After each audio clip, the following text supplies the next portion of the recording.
నమస్కారం. సఖీ కార్యక్రమానికి స్వాగతం.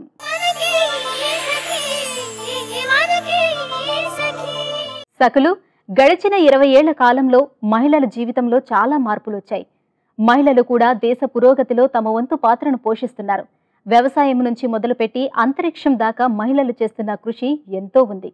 2011 లెక్కల ప్రకారం మన దేశ జనాభాలో మహిళలు 58 కోట్లపైనే ఉన్నారు. వీరు దేశ అభివృద్ధి కోసం, ప్రగతి కోసం, ఉత్పాదకత కోసం నిరంతరం కష్టపడుతూనే ఉన్నారు. ఒక సర్వే ప్రకారం ప్రభుత్వ, ప్రైవేటు రంగాల్లో ఉద్యోగాలు చేస్తున్న మహిళలు దాదాపు 11 కోట్ల మంది ఉన్నారట. అలాగే ఆరోగ్యం, సంరక్షణ రంగంలో 12 లక్షలకు పైనే పనిచేస్తున్నారు.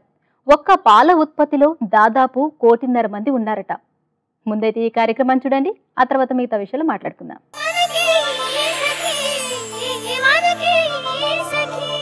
నమస్కారం. మీ సఖీ కార్యక్రమానికి స్వాగతం. ఈరోజు మన కార్యక్రమంలో మనతో ఉన్నారు ప్రముఖ న్యాయవాది శ్రీమతి పార్వతి గారు. సఖులు రాసే సమస్యలకు చక్కని సలహాలు, సూచనలు అందిస్తారు. మరికొన్ని విషయాలు వారిని అడిగి తెలుసుకుందాం. నమస్కారం మేడం. నమస్తే. ఎలా ఉన్నారు? బాగుంది మేడం, మనకు చాలామంది సఖులు లెటర్ రాస్తున్నారు. సమయభావం వల్ల మనం చదవలేకపోతున్నాం. కాకపోతే ఇప్పుడు ఒక లెటర్ ఉంది, చదవమంటారా? తప్పకుండా. నమస్కారం, నా పేరు వాణి. నేను నల్గొండ నుంచి లెటర్ రాస్తున్నాను. నా వివాహం జరిగి 10 సంవత్సరాలు అయింది. నాకు 2 పిల్లలు ఉన్నారు. 2 నెలల క్రితం నా భర్త రోడ్డు ప్రమాదంలో మరణించాడు. తెలిసిన వాళ్ళు నష్టపరిహారం పొందవచ్చు అని సలహా ఇచ్చారు. నష్టపరిహారం నాకు ఎవరు ఇస్తారు? నేను ఎవరిని ఆశ్రయించాలి? వాణి గారి భర్త చనిపోవడం చాలా దురదృష్టకరమైన వ్యవహారము. ఆవిడ అనుకున్నట్లుగా, ఆ సలహా ఇచ్చినట్లుగా నష్టపరిహారం పొందేటటువంటి అవకాశం కంపల్సరీగా ఉంటుంది. తప్పకుండా పొందవచ్చు. మరి ఒకసారి మనం విశ్లేషించుకుంటే మన దేశంలో ఎందుకు ఈ మోటార్ యాక్సిడెంట్స్, రోడ్ ప్రమాదాలు ఎక్కువ అవుతున్నాయని మనం ఆలోచిస్తే, మొట్టమొదట మన రోడ్ల యొక్క అధ్వానమైన పరిస్థితులు. రోడ్డు పరిస్థితులు అసలు బాగానే ఉండడం లేదు, అందరికీ కూడా తెలుసు. కొన్ని రిమోట్ ఏరియాస్లో, గ్రామాల్లో ప్రయాణించాలంటే ఇంకా నరకానికి డైరెక్ట్గా దారి తెలిసినట్టే భావిస్తున్నారు. ఎన్నో యాక్సిడెంట్లు బారిన పడుతున్నారు. అదొక కారణం అయితే, ఇంక రెండవది ఏంటంటే వాహన చోదకులు, అంటే డ్రైవర్స్, వీళ్ళు నిర్లక్ష్యం వల్ల, అజాగ్రత్త వల్ల చాలా యాక్సిడెంట్స్ జరుగుతున్నాయి. ఈ నిర్లక్ష్యము, అజాగ్రత్త ఒక ఎత్తైతే, చాలామంది కూడా మత్తు పదార్థాలకు, తర్వాత మాదక ద్రవ్యాలకు లోని అవి వాడి ఫుల్గా తాగి యాక్సిడెంట్స్ కూడా చేస్తున్నారు. ఇది కూడా ఒక కారణం. మరి వాణి చెప్పారు, వాణి గారు మరి భర్త చనిపోయారని చెప్పేసి, మరి ఏ రకంగా చనిపోయారన్న విషయం మనకు క్లారిటీ లేదమ్మా. కాకపోతే మనం అనుకుంటాం రోడ్డు ప్రమాదంలో అంటే పాపం అతను రోడ్డు పైన వెళ్తుంటే అతని వాహనాన్ని ఇంకొక వాహనం ఢీకొని ర్యాష్ అండ్ నెగ్లిజెంట్ డ్రైవింగ్లో, ఇతరుల యొక్క ర్యాష్ అండ్ నెగ్లిజెంట్ డ్రైవింగ్లో ఇతను బలైపోయాడని చెప్పేసి మనము భావించుకోవచ్చు. మరి ఇలాంటి సందర్భంలో మరి ఎలాంటి ఉపశమనాలు పొందాలి, ఆర్థికంగా ఎలాంటి నష్టపరిహారం ఇస్తుంది కోర్టు అని మనం ఆలోచించినప్పుడు, గాయాల పాలైన వాళ్లకు కొంత నష్టపరిహారం ఇస్తుంది. ఆస్తికి సంబంధించిన నష్టమైనప్పుడు, అంటే ఆ రోడ్డు ప్రమాదంలో ఈ కారు గుద్దుకున్నప్పుడు కార్లన్నీ కూడా ధ్వంసం అయిపోతుంటాయి కదా, అది ఆస్తి నష్టం కిందకి వస్తుంది అనమాట. ఆస్తి నష్టానికి పరిహారం పొందవచ్చు. ప్రాణాలు పోగొట్టుకున్నప్పుడు నష్టపరిహారం పొందేటటువంటి అవకాశం ఉంటుంది. కాకుంటే మొట్టమొదట ఒక ప్రమాదం జరిగిన తర్వాత వెంటనే మనము పోలీసులకు కంప్లైంట్ ఇవ్వాలి. కంప్లైంట్ డెఫినెట్గా ఇచ్చే ఉంటారు, చనిపోయారు కాబట్టి. కంప్లైంట్ ఇచ్చినప్పుడు పోలీసులు దాంట్లో ఎఫ్ఐఆర్ దాఖలు చేస్తారు. ఆ కంప్లైంట్లో వివరాలన్నీ రాసుకుంటారు. ఏ టైంలో, ఎక్కడ, ఏ తారీఖు, ఎవరెవరిని ఢీకొట్టారు, ఎలా చనిపోయారు, ఏ రకంగా చనిపోయారు, ఏ వాహనాన్ని ఢీకొట్టించింది. ఫర్ ఎగ్జాంపుల్ ఇతను కూడా కార్లో ప్రయాణిస్తుంటే, లేకపోతే మోటార్ వాహనంలో ప్రయాణిస్తుంటే అని ఆ వాహన యజమాని ఎవరు డ్రైవ్ చేస్తున్నారని చెప్పేసి వాళ్ళకు నోటీసులు ఇచ్చేటటువంటి అవకాశం ఉంటుంది. ఇంకా ఈవిడ నష్టపరిహారం పొందాలి అనుకున్నప్పుడు, భర్త చనిపోయారు కాబట్టి పోస్ట్ మార్టం రిపోర్ట్స్ వస్తాయి, మెడికల్ రిపోర్ట్స్ వస్తాయి. అన్ని రిపోర్ట్స్ కూడా ఈవిడ సేకరించుకోవాలి. ఫస్ట్ ఏంటంటే వాణి గారు ఎఫ్ఐఆర్ తీసుకోవాలి, భర్త చనిపోయిన తర్వాత మెడికల్ రిపోర్ట్స్ తీసుకోవాలి, పోస్ట్ మార్టం రిపోర్ట్స్ కూడా తీసుకోవాలి.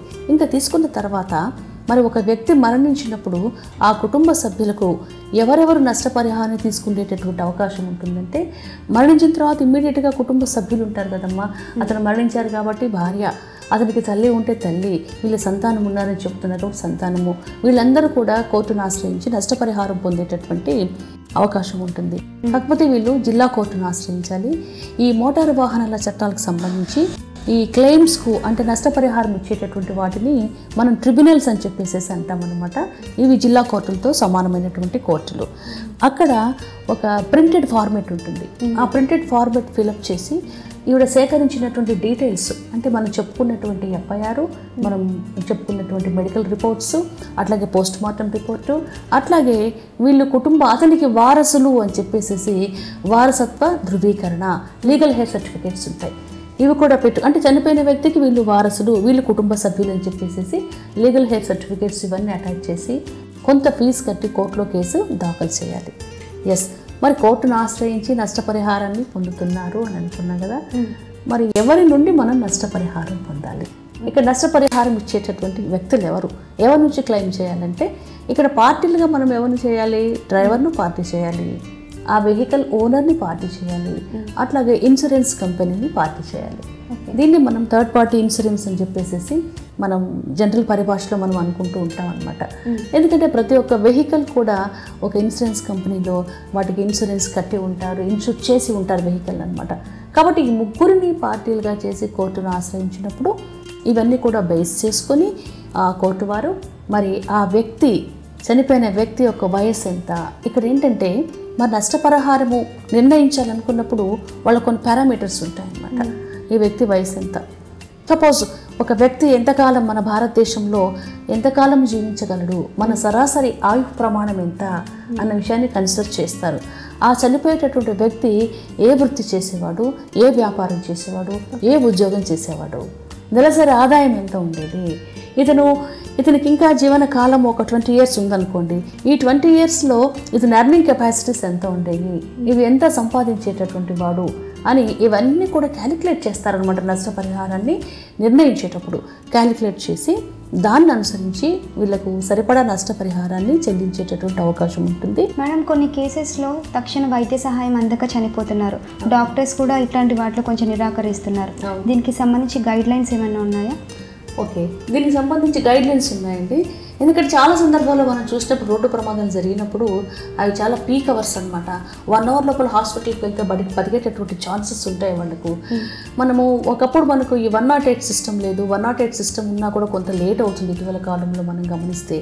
అదొక ఆస్పెక్ట్ అయితే 108 ద్వారా కానీ ఏదైనా అంబులెన్స్ ద్వారా కానీ ఎవరినైనా మనం రిక్వెస్ట్ చేసి కానీ వాళ్ళని హాస్పిటల్కి చేర్చినప్పుడు అక్కడికి వెళ్ళినప్పుడు మనకు ప్రాబ్లమ్స్ స్టార్ట్ అవుతాయి. హాస్పిటల్కి వెళ్ళంగానే ఇది మెడికో లీగల్ కేసు అవుతుందమ్మా.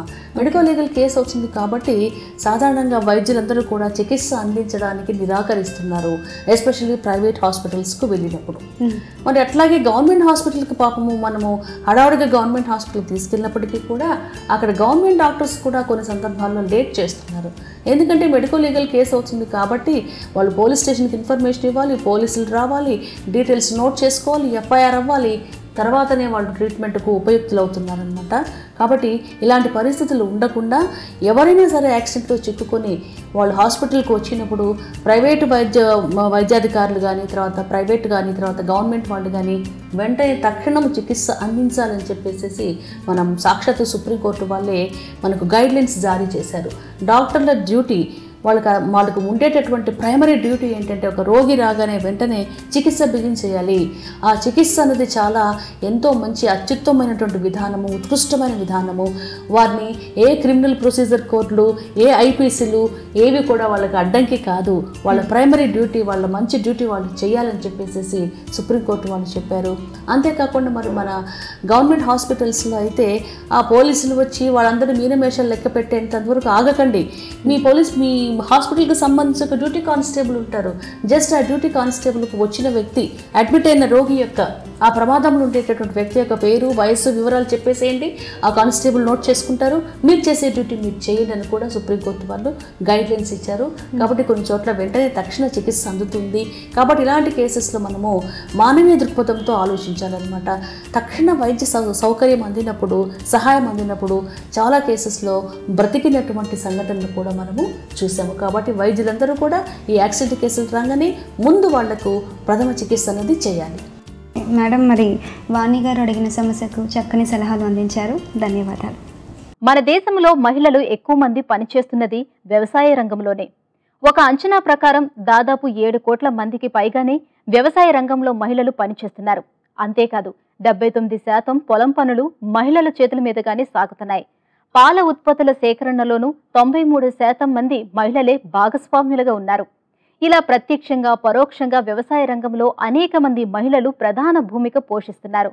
లెక్కకు వచ్చిన సమాచారం ప్రకారం ఇంతమంది ఉన్నారు. కానీ వాస్తవానికి మరింత మంది మహిళలు వ్యవసాయ రంగంలో పనిచేస్తూనే ఉన్నారు. సరే, ముందైతే ఈ కార్యక్రమం చూడండి, ఆ తర్వాత మిగతా సంగతులు మాట్లాడుకుందాం.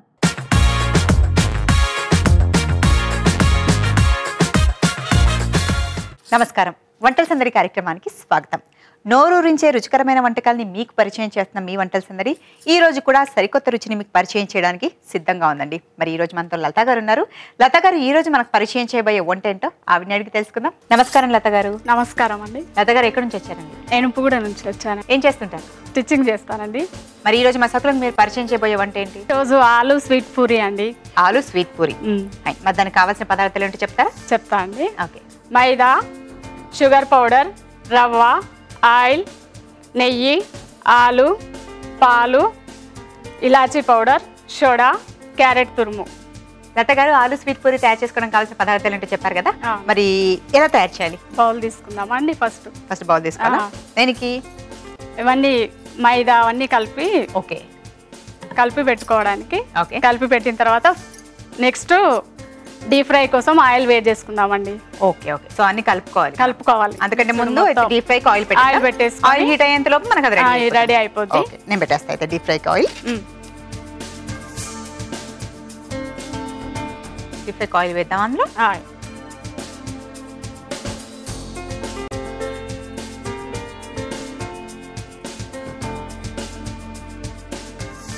లత గారు, డీప్ ఫ్రై ఆయిల్ పెట్టాం కదా, మరి అది హీట్ అయ్యే లోపు మనం ఒక ప్రిపరేషన్ చేసుకోవాలన్నారు కదా. అందుకు బౌల్ కూడా మీరు అడిగారు. మరి ఆ బౌల్లో ఇప్పుడు ఏమేమి వేద్దాం? ఇందులో మొత్తము పూరి పిండిలా అన్ని కలిపేసుకొని ముద్దలాగా తయారు చేసుకోవాలండి. ఓకే. ఆ పూరి పిండిలా తయారు చేసుకోవాలంటే అందులో కావాల్సిన ఇంగ్రీడియెంట్స్ మైదా, రవ్వ అవన్నీ వేసుకొని. ఫస్ట్ ఏం వేస్తున్నారు మరి? మైదా. ఫస్ట్ మైదా వేస్తున్నారా?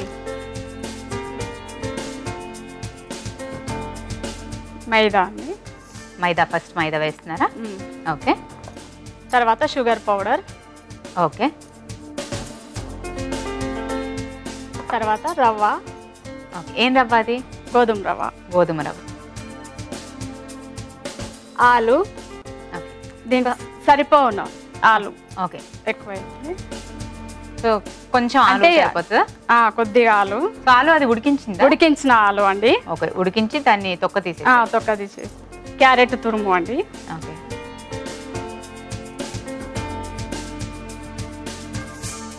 తర్వాత కొద్దిగా soda. Okay. Tasting soda. Okay. తర్వాత ఇలాచీ పౌడర్ అండి. ఓకే.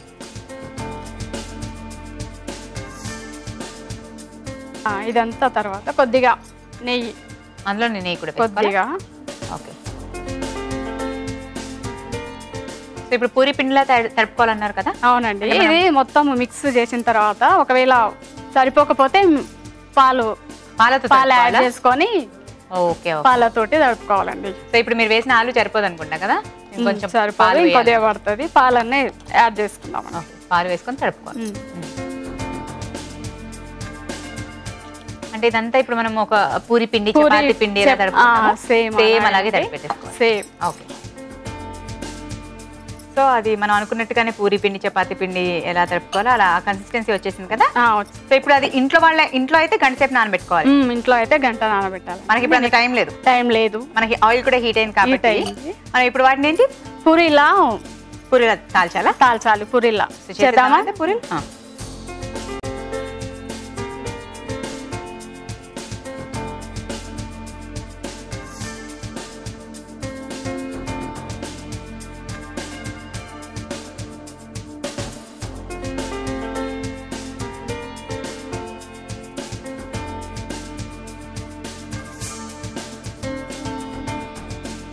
వాటిని పూరిలాగా చేసి పక్కన పెట్టేసుకుందామా? ఒకేసారి అన్ని మనం డీప్ ఫ్రై చేసేద్దాం. ఓకే. లత గారు, మనం అన్ని పూరిలాగా రెడీ చేసి పెట్టుకున్నాం కదా, అందులో ఆయిల్ కూడా హీట్ అయిపోయింది. మరి ఇప్పుడు డీప్ ఫ్రై చేయడమే అండి. ఓకే. వేసేద్దాము.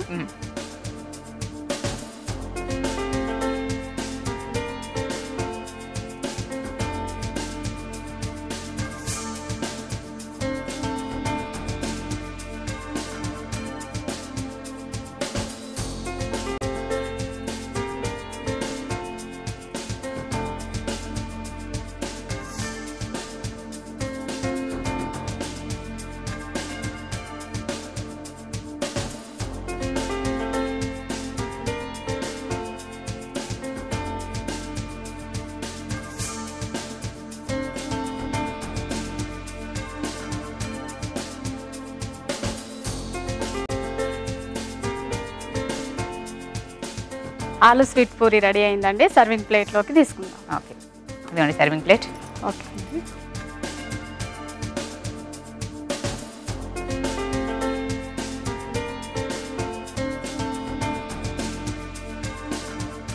ఆలు స్వీట్ పూరి రెడీ అయిందండి. టేస్ట్ చూడండి. ఓకే,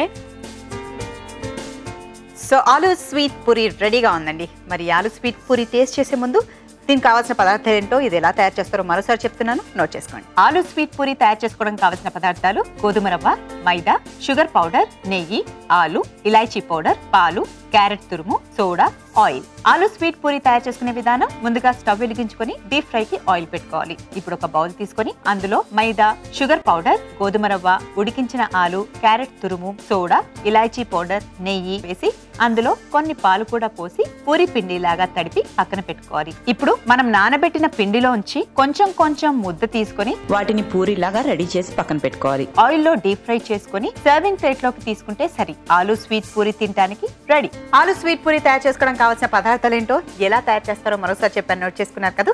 మరి ఇక ఈ ఆలు స్వీట్ పూరి టేస్ట్ ఎలా ఉంటుందో చూద్దాం.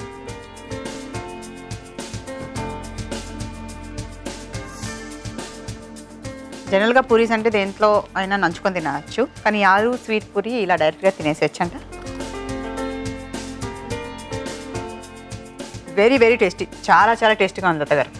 సూపర్, అన్నీ కరెక్ట్గా సరిపోయి చాలా బాగున్నాయి. మరి ఓవర్ స్వీట్గా లేదు, అలా అని చెప్పగా కూడా లేకుండా పర్ఫెక్ట్గా ఉన్నాయి. నా బాగా నచ్చింది. సో లత గారు, ఇంత టేస్టీ వంట రుచి చూపించినందుకు మీకు Shri designers ECIL AS Nagar వాళ్ళ తరఫు నుంచి ఈ గిఫ్ట్ వాచర్. కంగ్రాచులేషన్స్. సకులు, ఇలాంటి వెరైటీ వంటలు మీకు కూడా వచ్చా? మరి ఇంకెందుకండి ఆలస్యం, మాకు కాల్ చేయండి. మా వంటల సందడి కార్యక్రమంలో పార్టిసిపేట్ చేయండి. మరి మీరు కాల్ చేయవలసిన మా ఫోన్ నంబర్ 0402355540. ఇదండి ఇవాళ మన వంటల సందడి కార్యక్రమం. మళ్ళీ రేపటి ఎపిసోడ్లో మనం కలుసుకుందాం. అంతవరకు నమస్తే. వ్యవసాయ రంగంలో మహిళలు ఇంత శ్రమ పడుతున్నప్పటికీ రైతులు అనగానే చాలా మందికి మగవాళ్లే గుర్తుకు వస్తారు. వ్యవసాయ పనుల్లో మహిళలకు రావాల్సినంత గుర్తింపు రావటం లేదని మార్చి అనే అమ్మాయి తెగ ఆందోళన చెందింది. వ్యవసాయంలో మహిళల వాటా ఎక్కువగా ఉన్నా ఇంతవరకు వారి ప్రాధాన్యం పక్కాగా జరగలేదని బాధపడింది. అయితే అందరిలా బాధపడి ఊరుకోకుండా తన వంతు ప్రయత్నం మొదలుపెట్టింది. farmer.comలో వ్యవసాయ పనులు చేస్తున్న మహిళల ఫోటోలు పెట్టడం, చరిత్ర రాయటం ప్రారంభించింది. అంతేకాదు వ్యవసాయ రంగంలో విజయాలు సాధించిన మహిళల గురించి రాయటం మొదలుపెట్టింది. సరే, ముందైతే ఈ కార్యక్రమం చూడండి, ఆ తర్వాత మరిన్ని విషయాలు మాట్లాడుకుందాం.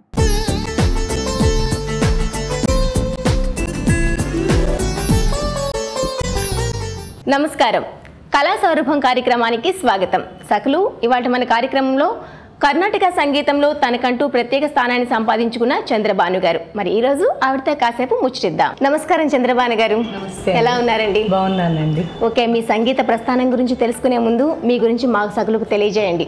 అంతకంటే ముందు మీ మధురమైన పాటతో స్టార్ట్ చేద్దామా? అలాగేనండి, తప్పకుండా. పద్మాసనస్థితే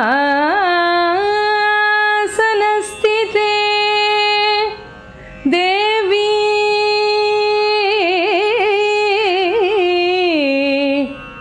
పరబ్రహ్మస్వరూపిణి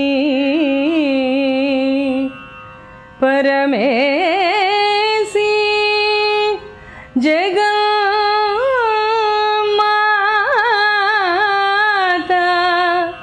మహాలక్ష్మి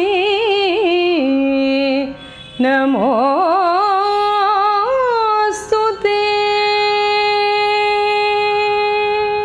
ఓకే మేడం, వాయిస్ చాలా బాగుంది. సంగీతానికి రాళ్ళు కూడా కరుగుతాయంటారు కదా, అది నిజమేమో అనిపిస్తుంది. మరి మీ గురించి మా సకులు తెలియజేస్తారా? అలాగేనండి. నేను తిరునెల్వేలి అని తమిళనాడులో పుట్టానండి. మా నాన్నగారు కాకినాడ వాళ్ళే, కానీ చాలా చిన్నప్పుడే 1947లో ఆయన అక్కడికి మైగ్రేట్ అయిపోయి అక్కడ ఇంగ్లీష్ ప్రొఫెసర్గా ఉండేవారు. సో అక్కడే పుట్టి అక్కడే పెరిగాను. సో ఇంట్లోనే తెలుగు మాట్లాడుకునే వాళ్ళం, బయటకు వెళ్తే తమిళ్ కల్చరే మాకు. సో అందరూ అక్కడ సంగీతము అన్నీ నేర్చుకుంటారు. మా అమ్మగారు వీణ వాయించేవారు. సో మా అమ్మగారు లక్ష్మీ భాస్కరం, మా నాన్నగారు గునుపూడి వెంకట్రావు గారు, మా హస్బెండ్ డాక్టర్ పెథాలజిస్ట్. సో మాకు ఒక అమ్మాయి Lavanya. 3 years back she got married. Okay, My son-in-law is Vamsi Krishna. Okay madam, మీరు చెప్పారు కదా మీ వంశంలోనే సంగీత కళాకారులు ఉన్నారనమాట. ఆ విధంగా మీకు ఈ విద్య అభ్యసించారా లేకుంటే మీరు సొంతంగా నేర్చుకున్నారా? ఏ ఏజ్ నుండి స్టార్ట్ చేశారు? బాగా చిన్నప్పటి నుంచి సంగీతం నేర్చుకున్నానండి. ఆల్మోస్ట్ ఒక 7 సంవత్సరాల నుంచి నేర్చుకున్నాను. మా అమ్మగారు ఇంట్లో వీణ వాయిస్తూ ఉండేవారు. మా తాతగారు కాకినాడలో చాలా అన్ని ఇన్స్ట్రుమెంట్స్ అంటే వీణ, ఫ్లూటు, తబలా, మృదంగం, కంజీరా అన్నీ ఇంట్లో ఉండేవిట. ఆయన ఒక అంటే అమెచ్యూరే, నాట్ ఏ ప్రొఫెషనల్. సో ఆయన ఇంట్రెస్ట్తో ఆయన వాయించుకుంటూ ఉండేవారు. సంగీత కార్యక్రమాలకి ప్రోత్సాహాలు ఇచ్చేవారు. మంచి మా నాన్నగారికి కూడా చాలా ఇంట్రెస్ట్ సంగీతమే. అసలు ఇంకా రేడియో పెడితే ఓన్లీ కర్ణాటిక్ మ్యూజికే పెట్టేవారు. వేరే సంగీతం ఎప్పుడు వినలేదు. అలాగే వింటూనే పెరిగాను. దానివల్ల ఇంట్రెస్ట్ బాగా కలిగింది. మేడం, ఏ సంగీతాన్ని నేర్చుకున్నారు? అలానే ఎక్కడెక్కడ ప్రదర్శనలు ఇచ్చారు? నేను కర్ణాటక సంగీతమే మొదటి నుంచి నేర్చుకున్నానండి. లలిత సంగీతం కానీ హిందుస్థానీ సంగీతం మీద అంత ఆసక్తి లేదు కూడాను. బాగా చిన్నప్పుడే 11 yearsకే నేను ఫస్ట్ ప్రదర్శన ఇచ్చాను మా ఊళ్ళో తిరునల్వేలిలో. అక్కడ టెంపుల్స్లో, ఫెస్టివల్స్లో అంతా పాడేదాన్ని. కొన్ని రోజుల తర్వాత నాకు భరతనాట్యం కూడా నేర్చుకున్నాను. మా అమ్మకి నన్ను ఆల్రౌండర్ చేయాలని, అన్ని కళలు నేర్చుకోవాలని చాలా ఇంట్రెస్ట్ అనమాట. ఆవిడ ప్రోత్సాహమే ఎక్కువ. సో స్కూల్లో ఉండగా అన్ని కాంపిటీషన్స్కి వెళ్ళేదాన్ని. అటు భరతనాట్యంలోనూ ప్రైజ్లు వచ్చేవి, కర్ణాటిక్ మ్యూజిక్లోనూ వచ్చేవి. అలాగే డ్రామాల్లో కూడా పార్టిసిపేట్ చేసేదాన్ని. బెస్ట్ యాక్టర్ అవార్డు అలా కూడా వచ్చాయి. గురువు గారు ఎవరైనా ఉన్నారా? అంటే సంగీతానికైతే ఆవిడ అమ్మాళ్ళని ఆవిడ దగ్గర ఫస్ట్ నేర్చుకున్నాను. తర్వాత మీనాక్షి సుందర భాగవతర్ అని. తర్వాత పెళ్ళయ్యాక బెంగళూరులో అక్కడంతా ఇక్కడ నేర్చుకోలేదు కానీ ప్రదర్శనలు ఇచ్చేవాళ్ళం. అక్కడ తెలుగు వాళ్ళు అందరం కలిసి ఒక నాదోపాసన అని ఒక గ్రూప్ స్టార్ట్ చేసి అన్నమాచార్య కీర్తనలు అప్పుడప్పుడే శోభారాజు గారును బాలకృష్ణ ప్రసాద్ గారు సీడీ రిలీజ్ చేసిన ఆ టైంలో మేమంతా తెలుగు వాళ్ళం అందరం కలిసి ఒక ఆర్కెస్ట్రా లాగా బ్యాండ్ లాగా పెట్టుకుని అన్నమాచార్య కీర్తనలు చాలా చోట్లలో ప్రదర్శనలు ఇచ్చాం. నేను సింగర్ పెళ్ళయ్యాక. ఓకే మేడం, మీరు మర్చిపోలేని ప్రశంస అంటే ఏదైనా ఉందా? అన్ని చోట్లల్లో చాలా మెచ్చుకుంటారు. నేను చాలా భక్తి భావంతో పాడతానన్నది అందరూ చెప్తూ ఉంటారు. ఒక చోట ప్రదర్శన ఇచ్చాక ఒక ఆయన నా మీద ఒక పద్యం రాసి, నా పేరు చంద్రభాను కదా, సూర్యుడు చంద్రుడు ఇద్దరు ఉన్నారని చెప్తూ ఒక పద్యం రాసి చదివారు. చాలా హ్యాపీగా అనిపించింది. మేడం, మీ సంగీత ప్రస్థానంలో ఇప్పటి వరకు ఇక్కడ పాడలేకపోయినో లేకుంటే వీళ్ళతో పాడలేకపోయినా అనే బాధపడిన ఏమైనా సందర్భాలు ఉన్నాయా? అంటే అంత బాధపడ్డం అన్నట్టు కాదు కానీ ఎప్పటికైనా చెన్నైలో పాడాలన్నది ఒక కోరిక. దానికంటూ ప్రయత్నాలు ఏం చేయలేదు. నేను చేస్తే మనకి అవకాశం వచ్చేదేమో. ఎప్పటికైనా తప్పకుండా అక్కడ పాడాలన్నది కోరిక. మేడం, మీ రోల్ మోడల్ ఎవరండి? రోల్ మోడల్ అంటే చాలామంది అని అనుకుంటూ ఉంటాను. అంటే ఆడవాళ్ళల్లో మనకి ఎంఎస్ సుబ్బలక్ష్మి గారు, ఎంఎల్ వసంత కుమారి గారు, డికే పట్టమ్మాళ్ గారు, వాళ్ళని మ్యూజికల్ ట్రినిటీ అనుకోవచ్చు, విమెన్ ట్రినిటీ అని. వాళ్ళందరూ ఆడవాళ్ళ ఈ ఫ్యామిలీని కూడా చూసుకుంటూ వాళ్ళు అంత పేరు తెచ్చుకోగలిగారు కదా.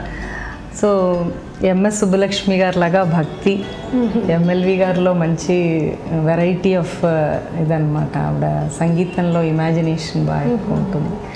సో డికే పట్టమ్మాళ్ గారిలో మంచి గాంభీర్యం ఉంటుంది. అవన్నీ తీసుకుని కలిపిన ఒక ఇది తెచ్చుకురావాలన్నది నేను అనుకుని ప్రాక్టీస్ చేస్తూ ఉంటాను అన్నమాట. సో వాళ్ళందరూ రోల్ మోడల్సే. అసలు త్యాగరాజస్వామి దీక్షితారు, శ్యామాశాస్త్రి గారు మ్యూజికల్ ట్రినిటీ. వాళ్ళ కాంపోజిషన్సే మనకి అసలు ఒక ఇంట్రెస్ట్ని క్రియేట్ చేస్తాయి. భక్తి భావంతో ఆ మ్యూజిక్కే మనకి అసలు ఇంపల్సివ్గా ఉంటుందన్నమాట. దాన్ని మనం నేర్చుకోవాలి, ఇంకా ఇంకా పాడాలి. అందులో వచ్చే ఆనందమే మన ఇంకా ఇంకా ఉత్సాహపరిచి ఇంకా నేర్చుకోవాలన్నట్టు, ఇంకా బాగా పాడాలన్నట్టు అనిపిస్తూ ఉంటుంది. మేడం, సంగీతం నేర్చుకోవాలనుకునే వాళ్ళకి మీరు చెప్పే మంచి మాట. ముందర పేరెంట్స్ అందరూ పిల్లలకి సంగీతం నేర్పించాలి అన్న ఇది రావాలి ముందర. పేరెంట్స్ చెప్తేనే కదా వాళ్ళకి తెలుస్తాయి. పిల్లలకంటూ మనం చూపించాలి దీని టేస్ట్ ఎలా ఉంటుంది అన్నది. వాళ్ళకి మనం చూపిస్తే వాళ్ళలో ఇంట్రెస్ట్ కలుగుతుంది. పేరెంట్స్ మోటివేట్ చేసి పిల్లల చేత ఓన్లీ చదవండి అని అనకుండా చదువుతో పాటు ఎంత ఎక్కువ ఎక్స్ట్రా కరికులర్ యాక్టివిటీస్ ఉంటే బ్రెయిన్ అంత షార్ప్గా ఉంటుంది అని మా అమ్మగారు చెప్తూ ఉండేది. అప్పుడు టైం మేనేజ్మెంట్ కూడా బాగా వస్తుంది. మీరు కాలేజీకి వెళ్ళి రావాలి, మళ్ళీ ట్యూషన్స్కి వెళ్ళాలి, మళ్ళీ ఈ క్లాసులు నేర్చుకోవాలి అంటే you will manage your time well. Multi tasking అంటున్నారు, అన్నీ వస్తాయి వాళ్ళకి. సో పేరెంట్స్ ఎంకరేజ్ చేయాలి ముందర. ఓకే మేడం, చాలా బాగా చెప్పారు. అట్లనే మీరు అనుకున్నట్టు చెన్నైలో ప్రముఖుల మధ్య పాడాలని, మంచి పేరు తెచ్చుకోవాలని మేము మనస్ఫూర్తిగా కోరుకుంటున్నాం. మీ విలువైన సమయాన్ని మాతో కేటాయించి ఇన్ని విషయాలు తెలియజేసినందుకు ధన్యవాదాలు. ధన్యవాదాలండి, నాకు కూడా ఇలాంటి ఒక అవకాశం ఇచ్చినందుకు ఈ టీవీ వారు. సో చూసారు కదా సకులు, ఇది వాటి కళా సౌరభం కార్యక్రమం. మరో చక్కటి కార్యక్రమంలో మళ్ళీ కలుసుకునేంత వరకు సెలవు, నమస్తే. వ్యవసాయ రంగంలో మహిళలు ఎంత కీలక పాత్ర పోషిస్తున్నారో మార్చి ప్రారంభించిన farmher.com ద్వారా బయటకు వస్తున్నాయి. ఇది నిజంగానే మహిళలు ఎంతో సంతోషించే విషయం. అలాగే ఇటీవల కేరళకు చెందిన బిందు అనే మహిళకు ఉత్తమ రైతు అవార్డు లభించింది. 2 ఎకరాలు బీడు భూమి నుంచి దిగుబడి ఇచ్చేలా చేయటానికి బిందు ఎంతో కష్టపడింది. 7వ తరగతి వరకు చదివిన బిందు పంటలు ఎలా పండించాలో తెలుసుకోవటానికి వ్యవసాయ శాస్త్రవేత్తల సాయం తీసుకుంది. వారిచ్చిన సలహాలతో పంటలను పండిస్తూ అధిక దిగుబడులు సాధించింది. 14 ఏళ్లుగా వ్యవసాయం చేస్తూ ఉత్తమ రైతుగా అవార్డు సంపాదించేలా ఎదిగింది బిందు. సరే, ఈ కార్యక్రమం చూసండి, ఆ తర్వాత మరిన్ని విషయాలు మాట్లాడుకుందాం.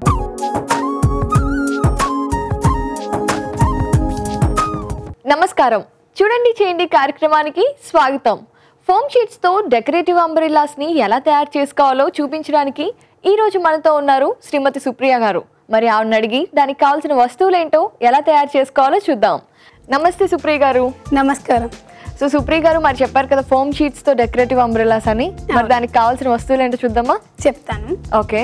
Stem, foam sheets, stapler, scissors, decorative items, glue, pen. Okay, మరి ఎలా తయారు చేసుకోవాలో చూద్దామా? చూపిస్తాను. ఓకే అండి. ముందుగా మనం ఒక ఫోమ్ షీట్ని తీసుకోవాలి. ఓకే. దీన్ని మనం రౌండ్గా మార్క్ పెట్టుకోవాలన్నమాట. ఈ మార్క్ ఉందిగా కట్ చేసుకోవాలన్నమాట. ఓకే, సో అంబ్రెల్లాని ఫస్ట్ మనం కట్ చేసుకోవాలి. అంటే రౌండ్ షేప్లో కానీ ఏ షేప్లో అయినా మనం చేసుకోవచ్చు. ఓకే, ఫస్ట్ మనం కట్ చేసుకుందాం. సో సుప్రియ గారు, మీరు ఇంట్లో చూస్తూ ఉంటారా చూడండి చేయండి? రెగ్యులర్గా చూస్తాను. ఓకే, సో అన్ని ట్రై చేస్తూ ఉంటాను. సో ఇలాంటివి కూడా అంటే ఎక్కువ చేస్తూ ఉంటారు ఈ ఫోమ్ షీట్స్ తో? Very nice. డిఫరెంట్ మెటీరియల్స్తో చేస్తూ ఉంటాను అనమాట. ఓకే, సో కట్ చేసేసుకున్నాం కదా. ఓకే, రౌండ్గా కట్ చేసుకున్నాం కదా. ఇక్కడ మనం ఇలా కట్ చేసుకోవాలన్నమాట. మిడిల్లో. ఓకే, కట్ చేసుకున్నాం కదా. ఇలా వి షేప్లో మనం కట్ చేసుకోవాలి. ఓకే, మిడిల్ నుంచి వి షేప్లో కట్ చేసుకొని అది తీసేసుకోవచ్చు అనమాట. ఓకే, ఎందుకని అలా? ఇప్పుడు అంబ్రెల్లా మనకి ఇలా ఫోల్డ్ అయి ఉంటుంది కదండి. రైట్. మనం డైరెక్ట్గా చెప్తే పెడితే అది రాదనమాట. ఇలా ఫోల్డ్ చేసుకుంటే మనకి షేప్ కరెక్ట్గా వస్తుంది. ఓకే. ఓకే, అంబ్రెల్లా షేప్లో ఇలా వచ్చేసింది. రైట్. సో నెక్స్ట్ ఇప్పుడు మనం దాన్ని గ్లూతో స్టిక్ చేసుకోవాలి. ఆల్రైట్.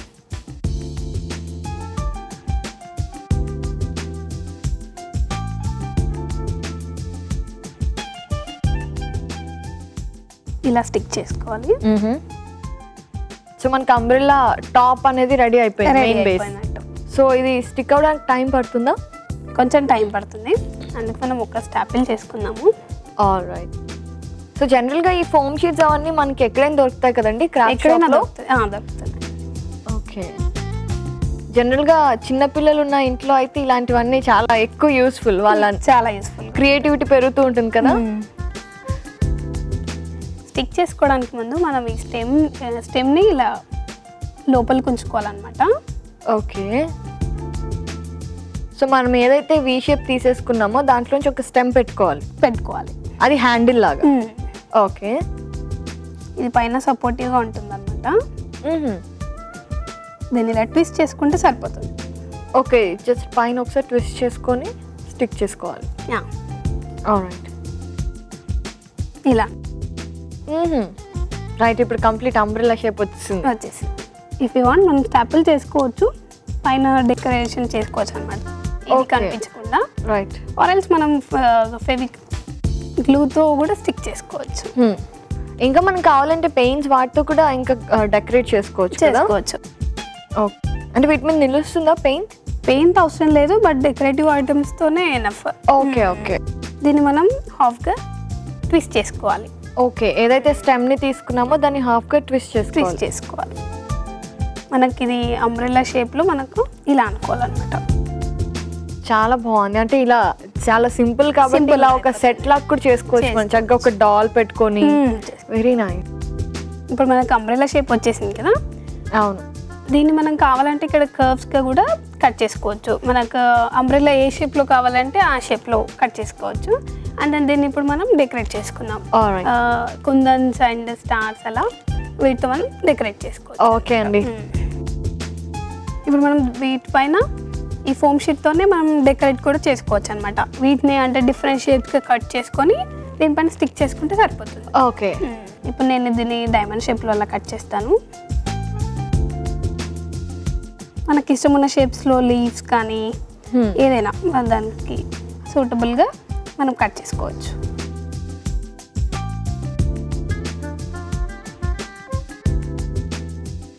షేప్స్ మన ఇష్టం అనమాట. Okay okay. సో సుప్రియ గారు మరి స్టార్ట్ చేద్దామా డెకరేషన్? చేద్దాం. ఇప్పుడు ఈ షేప్స్ ఉన్నాయి కదా, అవి మనం స్టిక్ చేసుకుందాం. ఓకే,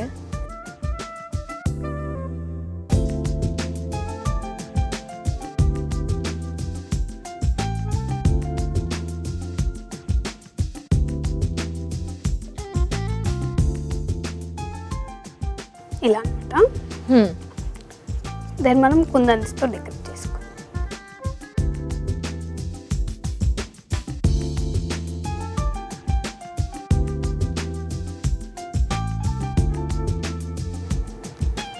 ఇలా అనమాట. వావ్. ఇంకా మనకి ఇష్టం ఉన్న వాటితో డెకరేట్ చేసుకోవచ్చు. ఇంకా ఇలా స్టార్స్ అవి ఉంటాయి కదా, అవునవును, వీటితో కూడా మనం డెకరేట్ చేసుకోవచ్చు. లేకపోతే 3D కోన్స్ కానీ జస్ట్ అలా అవుట్లైన్ కూడా వేసుకున్నా కూడా బాగుంటుంది అనమాట.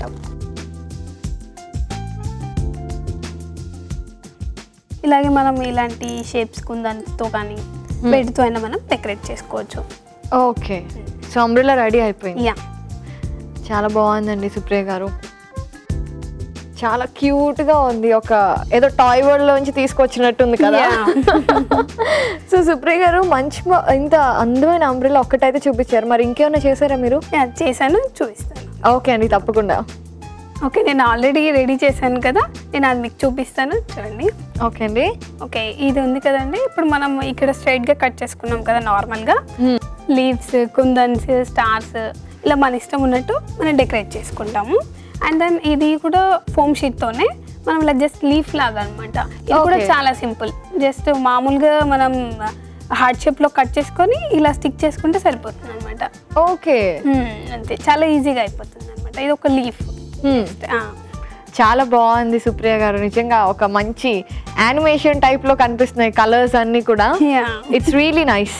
మరి ఇంత మంచి సింపుల్ డెకరేటివ్ ఐటమ్స్ని మా సక్లిక్ పరిచయం చేశారు. ధన్యవాదాలండి. ధన్యవాదాలు.